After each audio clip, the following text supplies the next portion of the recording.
ከእስልምና የሚነሱ አንዳንድ ሐሳቦች አሉና ኢሳ አለይሂ ሰላም አልሞተም አልተሰቀለም። ጌታችን አላህ ሳይሞት ሳይገደል ሳይሰቀል ወደ ራሱ ወስዶታል፣ ወደ ራሱም አንስቶታል እንላለን። መጽሐፍ እንደሚል ክርስቶስ ለኃጢአታችን ሞተ ተቀበረ፣ መጽሐፍ እንደሚል በሶስተኛው ቀን ተነሳ፣ ለኬፋም ታየ፣ በኋላም ለ12ቱ ከዚያም በኋላ ከ500 ለሚበዙ ወንድሞች በአንድ ጊዜ ታየ ይላል። እኛ የመርየም ልጅ አልመሲህ ኢሳን ገደልን በማለታቸው ምክንያት አይሁዶችን ረገምናቸው። ወማ ቀተሉ አልገደሉትም። አይሁዳውያን እንደዚህ ይላሉ ወይ ነው? አይሁዳውያን ኢየሱስን የአላህ መልእክተኛ ወይም ኢሳን የአላህ መልእክተኛ ነው ብሎ ያምኑ ነበር ወይ? ሁሉን ቻይ የሆነው ጌታችን አላህ ኢሳን ወደ ራሱ በመውሰድ ከቀንደኛ ጠላቶቹ መካከል አንዱን ኢሳን አስመስሎባቸው ጠላቶቹ መተው ይሄ ነው ኢሳ ብለው ያንን የተመሰለውን ሰው ገደሉት፣ ሰቀሉት እንጂ ኢሳንማ አልገደሉት። ታዲያ ማንን እንመን? ሐዋርያቶቹን ወይስ መሐመድን?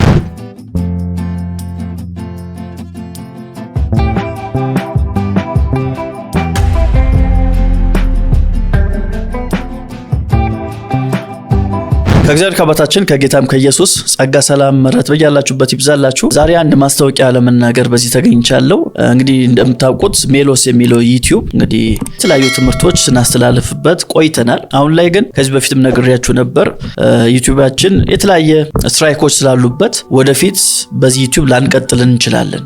አናቅም መቼ ሊዘጋ እንደሚችል አናቅምና ዋርኒንጎች ስላሉበት ምናሰብን ባካፕ ዩቲዩብ ለመክፈት አስቤያለሁ እና ያ ዩቲዩብ ቲዮሎጂ ክላስ ነው የሚለው። ስለዚህ እዛ ዩቲዩብ ላይ ገብታችሁ ሰብስክራይብ እንድታደርጉ በጌታ ፍቅር ጠይቃችኋለሁ። እዛ ዩቲዩባችን ላይ ስሙ ራሱ እንደሚናገረው ቲዮሎጂ ክላስ ነው የሚለው። ስነ መለኮታዊ ትምህርቶችን ወደ እናንተ እናደርሳለን ማለት ነው። በተለይም ዶክትሪናል የሆኑ ሐሳቦች ላይ በጣም ፎከስ አድርገን እንሰራለን። የሆነ ጊዜ ላይ ይሄ ሜሎስ ዩቲዩብ ቢዘጋ እንኳን ባካፕ ስላለን በዛ እንቀጥላለን ማለት ነው። ስለዚህ ሁላችሁም እየሄዳችሁ ያንን ዩቲዩብ ሰብስክራይብ እንድታደርጉ በጌታ ፍቅር ጠይቃለሁ። እሱን ደግሞ ሰብስክራይብ እንድታደርጉ ደግሞ አሁን ነው የምጠይቃችሁ፣ ምክንያቱም ሊረሳ ይችላል እና እዚህ እንደምታዩት ሎጎ ይሄን ይመስላል። ቲዮሎጂ ክላስ ይላል። ገብታችሁ አሁን 30 ሰከንድ አይፈጅም። ስለዚህ አሁን ሂዱና ዩቲዩባችሁ ላይ ጻፉት፣ ይሄን ቲዮሎጂ ክላስ የሚለውን ጻፉትና ይሄን ሎጎ ታገኙታላችሁ ማለት ነው። ይሄን ሎጎ ስታገኙት ምን አድርጉት? ሰብስክራይብ አድርጉ፣ የደወሏን ምልክት ተጫኑ። ስለዚህ ልክ 1000 ሰብስክራይብ ስንደርስ ቪዲዮ እንለቃለን ማለት ነው እና አሁን እየገባችሁ ያው እየጠበቅኩ ነው። ቶሎ በሉ። ቲዮሎጂ ክላስ የሚለውን ይሄን ሎጎ ስታገኙ ምን አድርጉት? ሰብስክራይብ አድርጉ ማለት ነው። ተከታታይ የሆነ ትምህርተ ሥላሴን፣ ነገረ ክርስቶስን፣ ነገረ መንፈስ ቅዱስ፣ የጸጋ ስጦታ እና አጠቃቀሙ ምን ይመስላል የሚል ሰዎችንም እያመጣን ከነሱ ጋራ በቃ ትክክለኛ የሆነ ቲዮሎጂ ክላስ ስነ መለኮታዊ ትምህርቶችን ወደ እናንተ ስለምናደርስ ካሁኑ ቶሎ ሰብስክራይብ አድርጉትና እንደው በሁለት ቀን ውስጥ 1000 ሰብስክራይበር እንድታስገቡት በጌታ ፍቅር ጠይቃለሁ። የኛው ዩቲዩብ እንግዲህ ጥሩ ከሆነ በዚሁ እንቀጥላለን። ድንገት ግን ከተዘጋብን ወደዛ መሄዳችን ግድ ስለሚሆንብን ሰብስክራይብ እያደረጋችሁ እንድትቆዩ እንድትጠብቁን በጌታ ፍቅር ጠይቃለሁ። ጸጋ ይብዛላችሁ። ከእግዚአብሔር ከአባታችን ከጌታም ከኢየሱስ ክርስቶስ ጸጋ ሰላም ምሕረት በያላችሁበት ይብዛላችሁ። እናፈርሳለን የተሰኘውን መርሃ ግብራችን ነው ጀምረናል። በዚህ መርሃ ግብር ላይ የስህተት ትምህርቶችን በእግዚአብሔር ቃል ዕውቀት የምናፈርስበት መርሃ ግብራችን ነው። ለዛሬ እንግዲህ ከእስልምና የሚነሱ አንዳንድ ሐሳቦች አሉና በተለይም ከጌታችን ከኢየሱስ ክርስቶስ ስቅለት ጋር በተገናኘ የሚያነሷቸው የተቃውሞ ሐሳቦች አላቸው። እሱን ሐሳብ እስቲ ከኡስታዝ አቡ ሃይደር ሰምተን እንመለስ። እንደ ሙስሊሞች እምነት እንደ ጌታችን ቃል ማስተምህሮ ኢሳ አለይሂ ሰላም አልሞተም አልተሰቀለም። ጌታችን አላህ ሳይሞት ሳይገደል ሳይሰቀል ወደ ራሱ ወስዶታል፣ ወደ ራሱም አንስቶታል እንላለን። ይህንንም ቁርአን በሱረቱ ኒሳ ምዕራፍ 4 ከ157 እስከ 158 ነግሮናል። 157ኛው ላይ ወቀውሊሂም ኢና ቀተልና አልመሲህ ዒሳ ብነ መርየም ረሱለላህ፣ እኛ የመርየምን ልጅ አልመሲህ ዒሳን ገደልን በማለታቸው ምክንያት አይሁዶችን ረገምናቸው። ወማ ቀተሉህ አልገደሉትም፣ ወማ ሰለቡህ አልሰቀሉትም፣ ወላኪን ሹቢሃ ለሁም ግን ለነሱ የተገደለው ሰው በኢሳ ተመሰለባቸው። እንግዲህ ከኡስታዙ መስማት እንደቻልነው ጌታችን ኢየሱስ ክርስቶስ እንዳልተሰቀለ እንዳልተገደለ የቁርአንን ምዕራፍ በመጥቀስ ሐሳባቸውን ሲሰነዝሩ ሰምተናል። ምንድነው የሚለው ለማስተዋወስ ያክል በሱራ አልኒሳ 457 እስከ 158 ላይ እኛ የአላህን መልእክተኛ የመርየምን ልጅ አልመሲህን ኢሳን ገደልን በማለታቸው ረገምናቸው። አልገደሉትም፣ አልሰቀሉትም፣ ግን ለነሱ የተገደለ ሰው በኢሳ ተመሰለ የሚለውን ሐሳብ እንግዲህ በመጥቀስ ነው ጌታችን ኢየሱስ ክርስቶስ እንዳልተሰቀለ እንዳልተገደለ ለማስተማር የሞከሩት ማለት ነው። ወደ ዋናው ሐሳቤ ከመግባቴ በፊት እዚሁ ጥቅስ ላይ ያለውን ችግር ላሳያችሁ። በተለይ ሙስሊሞች እውነትን ማወቅ የምትፈልጉ እውነትን ማጥናት የምትፈልጉ ሰዎች አላችሁ ብዬ ስለማመን ለእናንተ ነው ይህን መልእክት ማስተላልፈው። እዚሁ ጥቅስ ላይ ቁመን አንድ ነጥብ ማንሳት እንችላለን። ምንድነው የሚለው ቁርአኑ? እኛ የአላህን መልእክተኛ የመርየምን ልጅ አልመሲን ኢሳን ገደልን በማለታቸው ረገምናቸው ነው የሚለው። በደንብ ልበሉ። ምን በማለታቸው? የአላህን መልእክተኛ የመርየምን ልጅ አልመሲ ኢሳን ገደልን በማለታቸው ረገምናቸው። እንደዚህ ያሉት ማን ናቸው ከተባለ አይሁዳውያን ናቸው። እንደዘገባው አይሁዳውያን ናቸው እንደዚህ ያሉት። አሁን ጥያቄው አይሁዳውያን እንደዚህ ይላሉ ወይ ነው? አይሁዳውያን ኢየሱስን የአላህ መልእክተኛ ወይም ኢሳን የአላህ መልእክተኛ ነው ብሎ ያምኑ ነበር ወይ? የአምላክ መልእክተኛ ነው ብሎ ያምኑ ነበር ወይ? እንደዛ ብሎ ቢያምኑማ ኖሮ አይገሉትም ነበር። የአላህ መልእክተኛ ወይም የአምላክ መልእክተኛ አይደለም ብሎ ስላሰቡ ነው የገደሉት። ከዛ ምንድነው የሚለው? የመርየምን ልጅ አልመሲ ኢሳን ገደል። መሲ ነው ብሎ ያምኑ ነበር አይሁዳውያን? በጭራሽ አያምኑም ነበር። እንዴ መሲሁ ነው ብሎ እኮ ከተቀበሉት አይገሉትም፣ አይሰቅሉትም ነበር። ስለዚህ ቁርአኑ ራሱ እዚህ ላይ ያነሳው ሐሳብ በዚህ አንድ ስቴትመንት ውስጥ ትልቅ ስህተት እንዳለው ማየት እንችላለን። እና ይህንን አንቀጽ ያጻፈው አካል ስለ አይሁዳውያን ቴዎሎጂ ስለ መለኮት ምን ያስባሉ የሚለውን ነገር በደንብ ያልተረዳ ሰው ነው የጻፈው። በዛ አይነት መንገድ ነው ማየት የምንችለው። እንኳን አምላክ ሊያጽፈው ይቅርና ምድር ላይ የነበረ ሰው እንኳን የአይሁድን ስነ መለኮት የሚያቅሰው እንደዚህ ብሎ ሊጽፍ አይችልም። ስለዚህ ጸሐፊው ይህን ቁርአን የጻፈው ሰው ግለሰብ ስለ አይሁዳውያን ስነ መለኮት በደንብ በቂ የሆነ ግንዛቤ ያልነበረው ሰው መሆኑን መረዳት እንችላለን። ምክንያቱም አይሁዳውያኖች የአላህን መልእክተኛ ብሎ አይቀበሉትም፣ ወይም የአምላክ መልእክተኛ ነው ብሎ አይቀበሉትም። ሲቀጥል ኢየሱስን መሲህ ነው ብለው አልተቀበሉትም። እና ከዚህ ንግግራቸው ተነስተን ይሄ አንቀጽ ራሱ በራሱ ምንድነው? ስተት ያለበት አንቀጽ ነው በማለታቸው ረገምናቸው ይላል። እሺ ይሄን ካልኩ ዘንዳ ደግሞ ሰፋ አድርጌ ደግሞ ሐሳቡን ላብራራላችሁ። እንግዲህ ጌታችን ኢየሱስ ክርስቶስ ተሰቅሏል ወይንስ አልተሰቀለም የሚለው ሐሳብ ላይ ከመግባቴ በፊት ኢየሱስ የነበረበት ጊዜና መሐመድ የነበረበት ጊዜን ማወቅ ይኖርብናል። እንግዲህ መሐመድ ከ600 ዓመት በኋላ ነው የመጣው። አንዳንድ ሐሳቦችን ላንሳላችሁ ከዚህ ጋር በተገናኘ የሁለቱ በምን ያክል ልዩነት እንደነበሩ ላሳያችሁ። እንግዲህ ስለ ኢየሱስ ክርስቶስ እናወራ እንግዲህ የመጀመሪያው ክፍለ ዘመን ላይ እናስቀምጠዋለን። ፈርስት ሴንቸሪ ላይ ምን ቆጥሮም ከሱ በኋላ ስለሆነ ማለት ነው። በቢሲ ደግሞ ብናመጣው 4ኛው ቢሲ ላይ ነው ጌታ ኢየሱስ ክርስቶስን ምናገኘው ወይም ውልደቱን ምናገኘው። ወደ መሐመድ ስንመጣ ደግሞ መሐመድ ደግሞ በ6ኛው እስከ 7ኛው ባለው ክፍለ ዘመን የነበረ ነው፣ ወይም በ570 ኤዲ ጀምሮ ያለ ግለሰብ ነው። አገልግሎታችን ደግሞ ስናይ ጌታችን ኢየሱስ ክርስቶስ ከ27 እስከ 29 ባለው፣ መሐመድ ላይ ደግሞ ስንመጣ በ610 ላይ እንግዲህ የመጀመሪያው ሬቬሌሽን ወይም መገለጥ አገኘው ብሎ የተናገረበት ጊዜ ነው። ወደ ሞቱ ደግሞ ስንመጣ ጌታችን ኢየሱስ ክርስቶስ የተሰቀለው እና ያረገው ከ30 እስከ 33 ባለው ሲሆን፣ መሐመድ ጋር ደግሞ ስንመጣ የመሐመድ ሞት ደግሞ በ632 ኤዲ ነው የምናገኘው መዲና ላይ ማለት ነው። እና ርቀቱን ተመልከቱ። የጊዜ ርቀት አንደኛ በጊዜ የማይገናኙ ናቸው። ሁለተኛ ጂኦግራፊካል ሎኬሽኑን ደግሞ ሁለቱ በጂኦግራፊካሊ ሎኬሽናቸው እንዴት ይመስል ነበር፣ ዲስታንሱ ምን ይመስል ነበር ከተባለ በጭራሽ የሚገናኙ አይደሉም። አንደኛው ጌታችን ኢየሱስ ክርስቶስ በኢየሩሳሌም፣ መሐመድ ደግሞ በአረብ ምድር የነበረ ነው። እንግዲህ በኪሎ ሜትር ራሱ ብናደርገው ከ1000 ኪሎ ሜትር በላይ ወደ 1240 ኪሎ ሜትር የሚራራቁ ናቸው።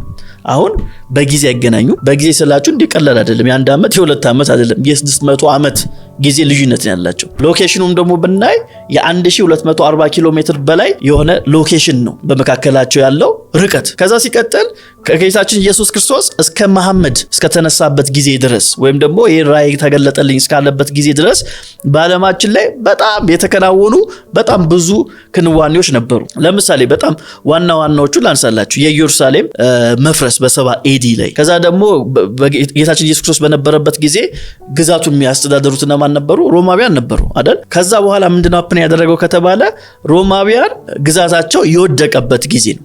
በተለይም ለሁለት ተከፍሎ ማለት ነው። የዌስተርኑ ሮማን ኢምፓየር ተባለ፣ የኢስተርኑ ደግሞ የቢዛንታይን ኢምፓየር ተብሏል። እንግዲህ እነዚህ በጣም በታሪክ ላይ ትልቅ ክስተቶች የምንላቸው ናቸው። ክርስትናም በጣም እየሰፋ እያደገ የመጣበት ዘመን ነው ይህ 600 ዘመን። ስለዚህ እነዚህ ነገሮች ሁሉ በተከናወኑበት ጊዜ ውስጥ ምን ማግኘት እንችላለን መሰላችሁ? ትክክለኛ ማስረጃዎችን ማግኘት ይቻላል። አሁን ጌታችን ኢየሱስ ክርስቶስ ከተሰቀለበት ጊዜ አንስቶ የመጡ የታሪክ ጸሐፊያኖች በዛ 600 ጊዜ ውስጥ ትክክለኛውን ነገር ሊመዘግቡልን ይችላሉ። ደግሞ መዝግበውልናል። እሱን አሳያችኋለሁ። አሁን መሐመድ የተነሳው ከ600 ዓመት በኋላ ነው እንዳልኳችሁ። ስለዚህ ከ600 ዓመት በኋላ የመጣ አንድ ሰውን ነው ማመን የምንችለው ወይንስ በዚህ 600 ዓመት ውስጥ በተለይም ጌታችን ኢየሱስ ክርስቶስ ሙቶ ከተነሳ በኋላ ባሉት ጥቂት ዓመታት ውስጥ የተጻፉ የታሪክ መዛግብቶችን ነው ማመን የሚገባን ብለን ብንጠይቅ፣ በስነ አመክንዮ ብንሄድ ጤነኛ አእምሮ ያለው ሰው ምንም ጥያቄ በሌለው ሁኔታ የሚቀበለው የትኛው ነው? ጌታችን ኢየሱስ ክርስቶስ በነበረበት ዘመን የተጻፉ ጽሑፎችን፣ ከዛ በኋላ ደግሞ ካስፈለገ ደግሞ ጌታ ኢየሱስ ክርስቶስ ካረገ በኋላ የተጻፉ ጽሑፎችን ቢያንስ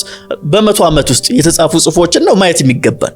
ስለዚህ እነዛን የታሪክ መዛግብቶችን መፈተሽ በጣም አስፈላጊ ነገር ነው። ወደ እነሱ ከመግባቴ በፊት በዚህ ጉዳይ ላይ መጽሐፍ ቅዱሳችን ምንድነው የሚናገረው የሚለው ልጀምር። የመጀመሪያው እንደ ታሪክ መጽሐፍ አድርገን ራሱ ብናየው መጽሐፍ ቅዱስን ነው ዋቢ የምናደርገው ማለት ነው። የኢየሱስ ክርስቶስ ደቀ መዛሙርቶች ከነበሩት ወይም ደግሞ ሐዋርያቶች ከነበሩት መካከል አንዱን ላንሳላችሁ። ለምሳሌ ማቴዎስን ላንሳላችሁ። ማቴዎስ በምዕራፍ 27 ላይ እንደዚህ የሚል ቃል ይጠቀማል። ቁጥር 31 ጀምሮ ልብሱንም አለበሱት ይልና ሊሰቅሉትም ወሰዱት ይላል። ማንን? ጌታችን ኢየሱስ ክርስቶስን ሊሰቅሉትም ወሰዱት። ወዴት ነው የወሰዱት ሲባል ቁጥር 33 ላይ ትርጓሜውም የራስ ቅል ስፍራ ወደሚሆን ጎልጎታ ወደሚባለው ስፍራ በደረሱ ጊዜ በማለት ይናገራል። ስለዚህ ጌታችን ኢየሱስ ክርስቶስ እንደተሰቀለ ማቴዎስ የእርሱ የነበረ ደቀ መዝሙር የእሱ የነበረ ሐዋርያ ማቴዎስ ወንጌል ምዕራፍ 27 ላይ እንግዲህ ሙሉን ማንበብ ትችላላችሁ። ጌታችን ኢየሱስ ክርስቶስ እንደተሰቀለ ዘግቦልናል ማለት ነው። እንደተሰቀለ ዘግቦልናል። ሌሎችንም ሐዋርያቶች ማየት እንችላለን። ለምሳሌ ጴጥሮስን እንየው። አንደኛ ጴጥሮስ መልእክት ምዕራፍ 2 ቁጥር 24 ላይ እንደዚህ ይላል፣ ለኃጢአት ሞተን ለጽድቅ እንድንኖር እርሱ ራሱ በስጋው ኃጢአታችንን በእንጨት ላይ ተሸከመ፣ በመገረፉ ቁስል ተፈወሳችሁ ይለናል። ስለዚህ ጴጥሮስ ራሱ ምን ይነግረናል? ጌታችን ኢየሱስ ክርስቶስ እንደተሰቀለ በእርሱ ስቅላት በእርሱ ሞት ደግሞ እኛም እንደተፈወሰን ጽፎልናል ማለት ነው። ጽፎልናል። ሌላው መርሳት የሌለብን ነገር ጌታችን ኢየሱስ ክርስቶስ ተሰቀለ ስንል የሰቀሉት እነማን ናቸው ከተባለ አይሁዳውያን አይደሉም። የሰቀሉት እነማን ናቸው? ሮማውያን ናቸው። ቀደም ግን ቁርአኑ ምንድን ያለን? ረገምናቸው የሚለው ማለት ነው አይሁዳውያን ነው። ምን ስላሉ? አልመሲን ኢሳን ገደል ነው ሰቀል ነው ስላሉ ረገምናቸው የሚል ሐሳብ ያስቀምጣል። በፍጹም አንደኛ ፖይንት እነሱ ኢየሱስን መሲህ ነው ብሎ አልተቀበሉም። የአምላክ መልእክተኛ ነው ብሎ አልተቀበሉም። በዛ የቁርአን አንቀጽ ውድቅ ይሆናል። ሁለተኛው ደግሞ እዚህ ላይ ደግሞ የምናነሳው ነገር ምንድነው? አይሁዳውያን አይደለም የሰቀሉት። የሰቀሉት እነማን ናቸው? ሮማውያን ናቸው የሰቀሉት እንጂ አይሁዳውያን አይደሉም። እንደውም ይህን ሐሳብ በጣም ግልጽ በሆነ መንገድ ላንብብላችሁ። ዮሐንስ ወንጌል ምዕራፍ 19 ቁጥር 5 ላይ ጲላጦስ የተናገረውን ላንብብላችሁ። ይህን በጣም በጥንቃቄ ብትሰሙኝ ደስ ይለኛል። ጲላጦስም እነሆ ሰውየው አላቸው። የካህናት አለቆችና ሎሌዎች ባዩት ጊዜ ስቀለው ስቀለው እያሉ ጮሁ። ጲላጦስም እኔስ አንዲት በደል እንኳን አላገኘሁበትምና እናንተ ወስዳችሁ ስቀሉት አላቸው። ተመልከቱ፣ ሮማዊ የሆነው ጲላጦስ ምንድነው ያለው? ምንም በደል አላገኘሁበትም በዚህ ሰውዬ ላይ። ስለዚህ እናንተ እንዲሞት ከፈለጋችሁ ስቀለው እያሉ ስለሆነ ውሰዱና ምን አድርጉት? ስቀሉት አላቸው። ቁጥር 7 አይሁድም መልሰው እኛ ሕግ አለን፣ እንደ ሕጋችን ሊሞት ይገባዋል፣ ራሱን የእግዚአብሔር ልጅ አድርጓልና አሉት። ስለዚህ ጲላጦስ ይህን ነገር በሰማ ጊዜ እጅግ ፈራ። ተመልሶም ወደ ገዢው ግቢ ገባና ኢየሱስን አንተ ከወዴት ነህ አለው። ኢየሱስ ግን አንድስ እንኳን አልመለሰለትም። ተመልከቱ፣ አሁን አይሁዳውያን እንዲሞት ፈለጉ እንጂ አልገደሉት። ለሮማዊ ለነበረው አስተዳደር ነው አሳልፎ የሰጡት። ስለዚህ ኢየሱስ ክርስቶስን ማን ነው የሰቀለው ከተባለ የሰቀሉት ለማን ናቸው? ሮማውያን ናቸው እንጂ አይሁዳውያን አይደሉም የሰቀሉት። አይሁዳውያን አይደለም የሰቀሉት። ይህን ነገር ከግንዛቤ ውስጥ ማስገባት በጣም አስፈላጊ ነገር ነው። ስለዚህ መጽሐፍ ቅዱሳችን ስናይ የኢየሱስ ክርስቶስ የቅርብ የነበሩት ደቀ መዛሙርቶች ሐዋርያቶችን አይተናል። ማቴዎስን አይተናል፣ ዮሐንስን አይተናል። ከዛ ደግሞ ማንን አየን? ጴጥሮስን አይተናል። እነዚህ ሕያው የሆኑ ምስክሮች ናቸው፣ በጌታችን በኢየሱስ ክርስቶስ ጊዜ የነበሩ ናቸው። ሌላው ሐዋርያው ጳውሎስን እናንሳ። ሐዋርያው ጳውሎስ ራሱ በዚህ ጉዳይ ላይ አንደኛ ቆሮንቶስ መልእክት ምዕራፍ 15 ላይ የሚናገረው በጣም ወሳኝ የሆነ ነገር አለ። ምዕራፍ 15 ላይ እንደዚህ ይላል ቁጥር 3 ላይ እኔ ደግሞ የተቀበልኩትን ከሁሉ በፊት አሳልፌ ሰጠኋችሁ እንዲህ ብዬ መጽሐፍ እንደሚል ክርስቶስ ለኃጢአታችን ሞተ ተቀበረም፣ መጽሐፍ እንደሚል በሶስተኛው ቀን ተነሳ፣ ለኬፋም ታየ፣ በኋላም ለ12ቱ፣ ከዚያም በኋላ ከ500 ለሚበዙ ወንድሞች በአንድ ጊዜ ታየ ይላል። አያችሁ፣ መጀመሪያ ለኬፋ፣ ከዛስ ለ12ቱ፣ ከዛስ ለ500 ሰዎች ለሚያክል ታየ እና ምንድነው የሚለው? ከነርሱም የሚበዙት እስካሁን አሉ፣ አንዳንዶች ግን አንቀላፍተዋል። በኋላ ላይስ ለያዕቆብ፣ ከዚህም በኋላ ለያዕቆብ፣ ኋላም ለሐዋርያት ሁሉ ታየ። ከሁሉም በኋላ ደግሞ እንደ ጭንጋፍ ለመሆን ለኔ ደግሞ ምን አለኝ?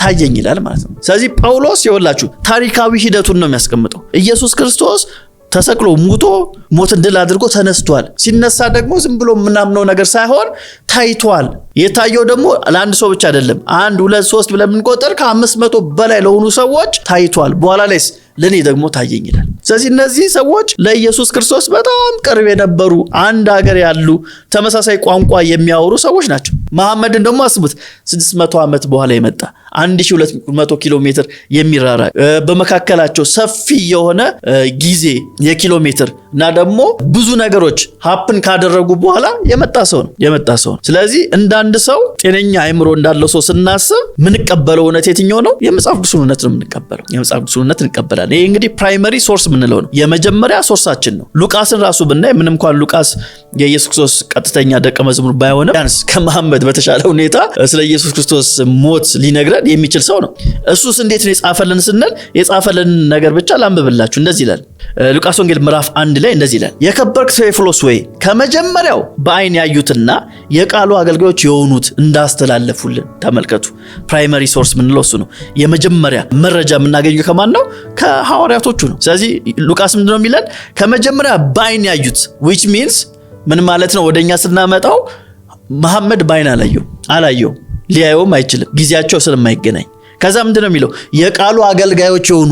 መሐመድ የቃሉ አገልጋይ አይደለም። ስለዚህ ይህን ክራይቴሪያ አያሟላም። የሆኑት እንዳስተላለፉልን ይልና በእኛ ዘንድ ስለተፈጸመው ነገር፣ በእኛ ዘንድ አያችሁ፣ በመካከላችን የተፈጸመው ነገር።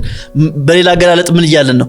ታይም ስፓኑ ስናስቀምጥ በእነሱ ዘመን ነው ሀፕን ያደረገው ይህ ነገር። ስለዚህ ወደ እኔ ሀሳብ ደግሞ ስናመጣው በዚህ ታይም ስፓን ውስጥ ማን የለም? መሐመድ የለም።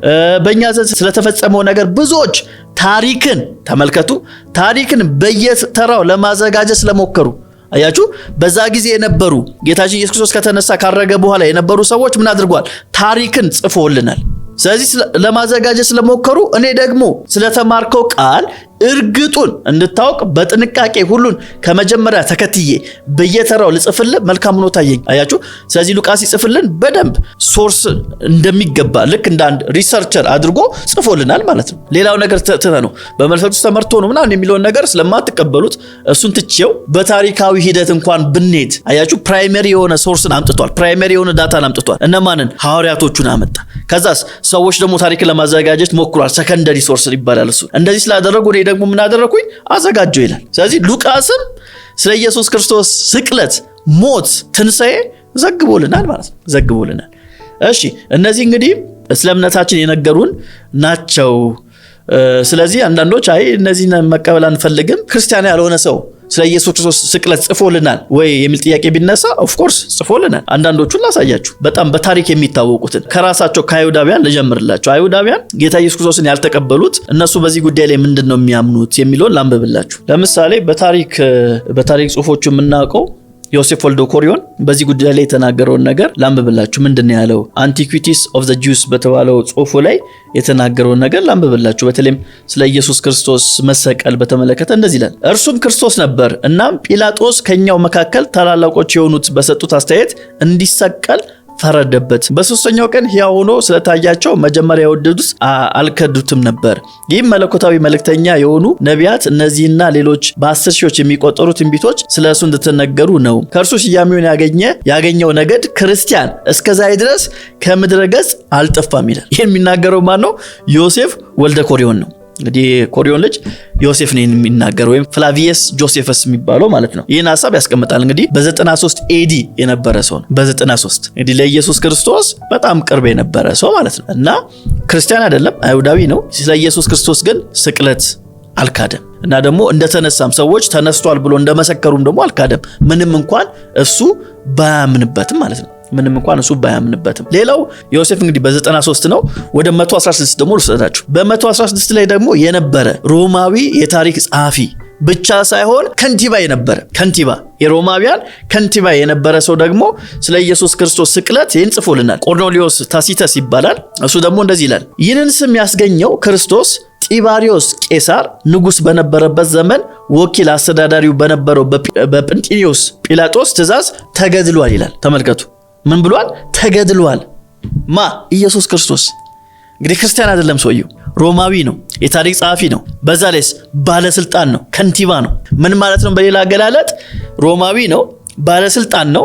ስለዚህ በዛ ጊዜ የነበሩትን የታሪክ መዛግብቶችን የማንበብ የማገላበጥ ምን ነበረው? እድል ነበረው ከማንም ሰው በበለጠ፣ ከመሐመድ የበለጠ ማለት ነው። ምክንያቱስ ከተባለ ኢየሱስ ክርስቶስን የሰቀሉት ለማን ናቸው? ቅድም እንዳልኳቸው ሮማውያን ናቸው። ሮማውያኖች ደግሞ ታሪክን በአግባቡ ነው የሚመዘግቡት፣ ይጽፋሉ፣ ዳታ በደንብ ነው የሚይዙት። ስለዚህ ይሄ ቆርኔሊዮስ ይሄ ዳታን በቀላሉ ስለሚያገኝ ይህን ጽፎልናል። ኢቨን ሰዎቹን ራሱ ነው ኮት የሚያደርገው። ይህንን ስም ያስገኘው ክርስቶስ ጢባሪዮስ ቄሳር ንጉስ በነበረበት ዘመን ይላል። አያችሁ፣ ዘመን ወኪል አስተዳዳሪው በነበረው በጳንጢዮስ ጲላጦስ ትእዛዝ ተገድሏል ነው የሚለን። በእርሱ ትእዛዝ ምን ተብሏል? ተገድሏል ብሎ ያስቀምጥልናል ማለት ነው፣ ያስቀምጥልናል። ስለዚህ እነዚህ በታሪክ መዛግብት ውስጥ የምናገኛቸው ሕያው እውነታዎች ናቸው። ስለ ኢየሱስ ክርስቶስ ስቅለት ማለት ነው፣ ስለ ኢየሱስ ክርስቶስ ሞት እናገኛለን። ታዲያ ማንን እንመን? ሐዋርያቶቹን ወይንስ መሐመድን? ማንን እንመን? የታሪክ ጸሐፊያኖቹን፣ ክርስቲያን ያልሆኑ የታሪክ ጸሐፊያኖቹን ወይንስ መሐመድን ከተባለ መልሱ በጣም ግልጽ ነው። ደቀ መዛሙርቶቹን፣ የታሪክ ጸሐፊያኖቹን ነው ማመን የሚገባን። በጣም ጥሩ። ይህን ካልኳችሁ ወደ መጨረሻ ወደ ማጠቃለያ ሐሳብ ልምጣ። ታዲያ ኢየሱስ ክርስቶስ ካልተሰቀለ የተሰቀለው ማን ነው? አሁን የቁርአኑ ጸሐፊያን ወይም ደግሞ ቁርአኑ ምንድነው የሚለን? ይህን ታሪክ መደበቅ አይችሉም፣ ምክንያቱም የተጻፈ እውነት ነው። እንዳልኳችሁ በጣም ብዙ ማስረጃዎች ማምጣት እንችላለን። ስለዚህ ያላቸው አማራጭ ትንሽ ታሪኩን መቀየር ፈለጉና ምን አሉ? አይ የተሰቀለማ አለ ግን ተመሳስሎባቸው ነው የሚል ሐሳብ ደግሞ ያንጸባርቃል። እስቲ ኡስታዙን እንስማቸው። ዒሳን አልገደሉትም፣ አልሰቀሉትም። ነገር ግን ሁሉን ቻይ የሆነው ጌታችን አላህ ዒሳን ወደ ራሱ በመውሰድ ከቀንደኛ ጠላቶቹ መካከል አንዱን ዒሳን አስመስሎባቸው ጠላቶቹ መተው ይሄ ነው ዒሳ ብለው ያንን የተመሰለውን ሰው ገደሉት፣ ሰቀሉት እንጂ ዒሳንማ አልገደሉትም። ወኢነ الذين اختلفوا فيه እነዚያ በሱ ነገር የተለያዩ ሰዎች ለፊ ሸክ منه አሁንም ከርሱ መገደል በመጠራጠር ውስጥ ናቸው። ما لهم به من علم الا اتباع الظن ይህን ጥርጣሬ ከመከተል ውጪ በዒሳ ጉዳይ እርግጠኛ የሆነ ዕውቀት የላቸውም። እርግጠኛው ዕውቀት አላህ ዘንድ ነውና ወማ ቀተሉሁ የቂና በርግጥም አልገደሉትም። ኡስታዙ ምንድነው የሚሉን? ተመሳሰለባቸው እና ያ በኢየሱስ ፋንታ ምትኩ ነው የተሰቀለው ሰው የኢየሱስ ጠላት የነበረ ሰው ነው አሉን። የሚሉት ማናቸው? ኡስታዝ አቡ ሃይደር ናቸው የሚናገሩት። የኢየሱስ ጠላት የነበረ ሰው ተመሳሰለና ምን ሆነ? እንዲሰቀል ተደረገ። ኢየሱስ ግን ምን ሆነ? ሳይሞት ወደ ሰማይ አረገ፣ አላህ ወሰደው አሉን። ኦኬ እሺ፣ እሳቸው ነው የተናገሩት። አንድ ጽሑፍ ላንብብላችሁ፣ በተለይም ከዚህ ጋር በተገናኘ ኢብን ካቲር ተፍሲሩ ላይ በ14ኛው ክፍለ ዘመን የነበረ ነው። ይህን ይናገራል። when Allah intended to raise Isa to the heavens, one of the companions said, I will be the one. Isa said, you will be my companion in paradise. The appearance of Isa was cast over that man ይላል። ምንድነው የሚሉት ኢብን ካቲር? ኢየሱስ ክርስቶስን ሊይዙ ሲመጡ አላህ ደግሞ ኢየሱስን ወይም ኢሳን ሊወስዶ ሲል አንድ ሰው ይላሉ እኔ ልሁን በአንተ ምትክ እኔ ልሰቀል ይላል። I will be the one. Isa said, you will be my companion in paradise. አንተ በገነት ከኔ ጋራ ትሆናለህ ብሎ ኢሳ እንደተናገሩ አድርጎ ይጽፋል። የሚናገሩት እንግዲህ ኢብን ካቲር በተፍሲራቸው ላይ ይሄን ያስቀምጣሉና ልውውጡ የተከናወነው ይሁዳ ጠላቱ ነው አይሉንም። አቡ ሃይደር ግን ምንድን ያሉን የኢየሱስ ክርስቶስ ጠላቱ ነው የተሰቀለ ይላሉ። ነው ጠላቱ ተሰቅሎ ወደ ገነት ገባ ካላላችሁኝ በስተቀር። እሺ ሌላ ደግሞ ሐሳብ ላንሳላችሁ። በዚህ ጉዳይ ላይ ራሳቸው የሙስሊም ሊቃውንቶች ምን የላቸውም ስምምነት የላቸውም ማን ተሰቀለ በሚለው ጉዳይ ላይ ማለት ነው። ሌሎቹ ደግሞ ይሁዳ ነው ይላሉ። በኢየሱስ ክርስቶስ ምትክ የተሰቀለው ይሁዳ ነው የሚል ሐሳብ ያስቀምጣሉ። በነገራችን ላይ ራሱ ሙስሊሞች ያዘጋጁት ፊልም አለ ስለ ኢሳ። እዛ ፊልም ላይ ማየት ከቻላችሁ የተሰቀለው በኢየሱስ ክርስቶስ ምትክ የተሰቀለው ማን ነው? ይሁዳን ነው የሚያደርገው። ምኑ ፊልሙ ራሱ በዚህ አይነት መንገድ ያስቀምጣል እና ያስቆሩቱ ይሁዳ ነው ብሎ የሚያስቀምጡ ሰዎች አሉ። ሌሎቹ ደግሞ ምንድነው የሚሉት ከሮማውያን ወታደሮች መካከል አንዱ የነበረው ሰው ምን ሆነዋል? የኢየሱስ ክርስቶስን ፊት ጋር ተመሳስሎ እሱ እንዲሰቀል ተደርጓል ብሎ ደግሞ የሚያስቡ ሰዎች አሉ። ይሄ ብቻ አይደለም። ሌሎቹ ደግሞ የቀሬናው ስምዖን ነው። ያው መጽሐፍ ቅዱሳችን ላይ እናውቀዋለን። ስምዖን ኢየሱስ ክርስቶስን እንግዲህ መስቀሉን የተወሰነ ርቀት ይዞለት የሄደ ሰው ነው እና እሱ ሰው ነው በዚህ ሞመንት ላይ እስከዚህ ሞመንት ድረስ ራሱ ኢየሱስ ነበር። ግን እዚህ ሞመንት ላይ ስምዖን ፊቱ ተቀይሮ ኢየሱስ ደግሞ ወደ ሰማይ ያረገና ስምዖን ነው የተሰቀለው የሚል ሐሳብ ደግሞ የሚያነሱ ሰዎች አሉ ማለት ነው።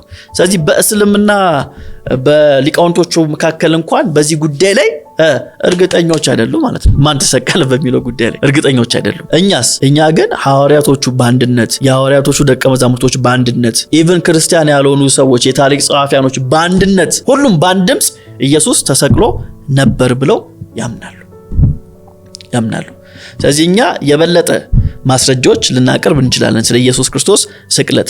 ታዲያ በዚህ ደረጃ ለምንድነው እስልምና ከ600 ዓመት በኋላ መጥቶ የኢየሱስ ስቅለት ላይ መንፈሳዊ ብቻ ሳይሆን ታሪካዊ የሆነ ስህተት መስራት የፈለገው ካላችሁኝ መልሱ በጣም ቀላል ነው። ሴጣን ነው ልላችሁ የምችለው። እንዴት ካላችሁኝ ሴጣን ማጥፋት የሚፈልገው ነገር ምንድነው? የኢየሱስ ሞትና ትንሣኤ ነው። እሱን ነው ማጥፋት የሚፈልገው። ለምን? ኢየሱስ የመጣው ለዚህ ስለሆነ አይደል? ዮሐንስ ወንጌል 3:16 ላይ እግዚአብሔር አንድያ ልጁን እስኪሰጥ ድረስ ዓለሙን እንዲወደዋልና ነው የሚለን አይደል? ስለዚህ እግዚአብሔር ልጁን የላከው ለምንድን ነው? ስለኔና ስለናንተ ኃጢአት እንዲሞት እንዲሰቀል ነው። ከዛ ደግሞ ሞትን ድል አድርጎ ስለኛ ጽድቅ እንዲነሳ ነው። ስለዚህ ይሄ ነው የእግዚአብሔር አጀንዳ ፕላን፣ ሌላ ፕላን የለውም። በዚህ በኩል ነው ያዳነን።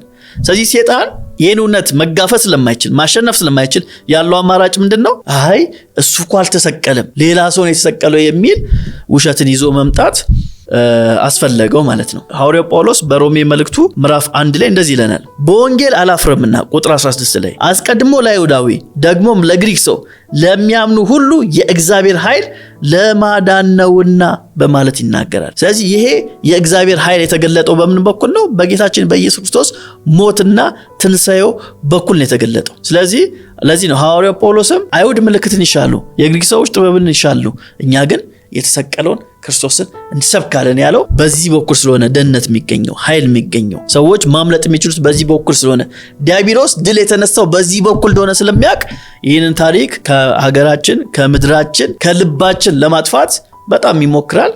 ግን የዚህ እውነት መሰረቱ እግዚአብሔር ነውና መቼም ሊጠፋ አይችልም። ስለዚህ ይህን መልእክት የምትከታተሉ ሙስሊሞች ወይ ታሪክ እንድታዩ እንድትመረምሩ ቁርአኑን ብቻ ሳይሆን ከቁርአኑ ውጭ ያሉ ኤክስተርናል የሆኑ ኤቪደንሶችን ግራ ቀኝ እንድትሉ በአላህ ስም ልበል እንደዛ እንድታደርጉ መክራችኋለሁ። ምክንያቱም እኔ በጣም ጥቂት ነገር ነው ያሳያችሁ። እናንተ ደግሞ በዚህ ዘመን ቴክኖሎጂ በጣም ቅርብ ነውና ገብታችሁ ሰርች ብታደርጉ የኢየሱስ ክርስቶስ ሞት ማንም የሚክደው አይደለም ከመሐመድ ውጪ። ጌታችን ኢየሱስ ክርስቶስ ስለኛ ኃጢአት ስለናንተ ኃጢአት በመስቀል ላይ ተሰቅሏል። ደግሞ ሞትን ድል አድርጎ በሶስተኛው ቀን ተነስቷል።